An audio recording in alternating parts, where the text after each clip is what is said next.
posted November 10, 2017, 152,113. There have been hyped reports of late about brown fat. Different from the fat we mostly have white fat, brown fat is capable of burning more energy. So the theory goes if we have more brown fat, we can lose weight. But selective reporting and misinformation has blurred the lines between fact and fiction. What is brown fat? Grab that roll of fat on your stomach, that is white fat. The job of white fat is mainly to store energy, and then release it when other organs need it. We have much less brown fat which is hidden deep in the torso and neck. The main role of brown fat is to heat our body when we're cold. To produce heat, brown fat cells burn energy. Decades of research, mainly in rats and mice, tell us when brown fat is activated from its resting state. For example, by cold exposure it can burn a lot of energy relative to its small size. The potential for health lies in whether this energy-burning power can be harnessed to treat obesity. Brown fat's presence in adult humans has been known for decades. While previously believed to have no function, in 2009 a series of studies showed it does burn energy when activated by short-term minutes-hours cold exposure.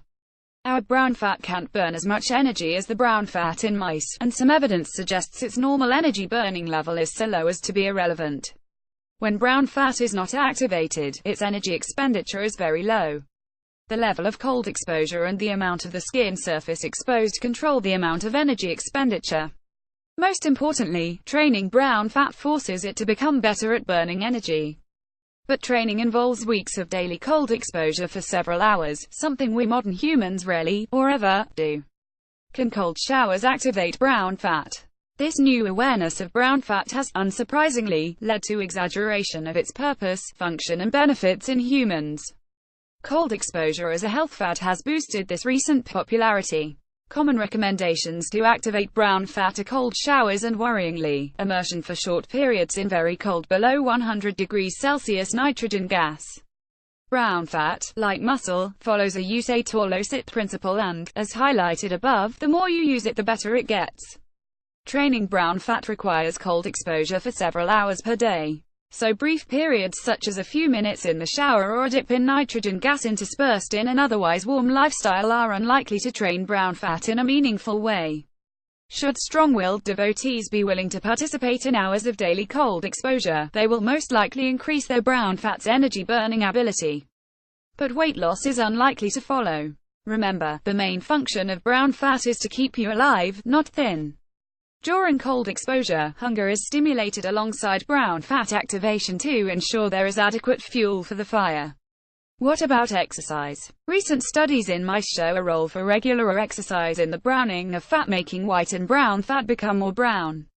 These studies suggest exercising muscles release hormones that make brown and white fat cells become more brown-like, meaning the fat cells can burn energy when activated by cold, noting that exercise itself does not activate brown fat. But media hyperbole ignored current best evidence from exercise training studies in humans that show the opposite. Cold-stimulated brown fat energy expenditure is reduced. And contrary to recent reports, exercising in the cold will not allow you to get fit and increase brown fat function at the same time.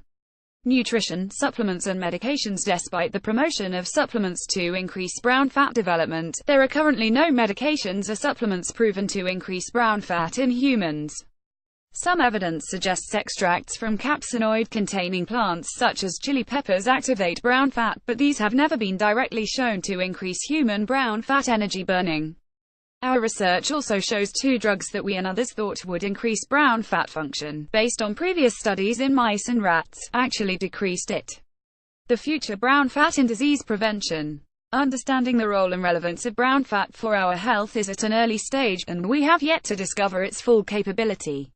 Being cold most of the time, for a really long time, will increase brown fat function, but there is currently no evidence for more suitable options, particularly ones that don't also stimulate hunger.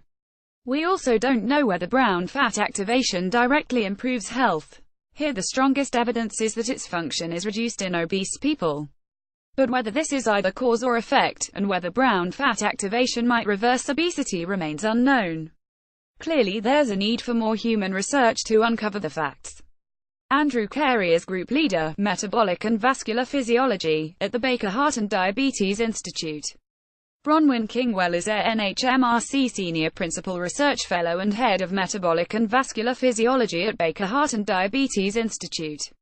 Originally published in The Conversation Topics Medical Research, Health, Exercise and Fitness, Australia.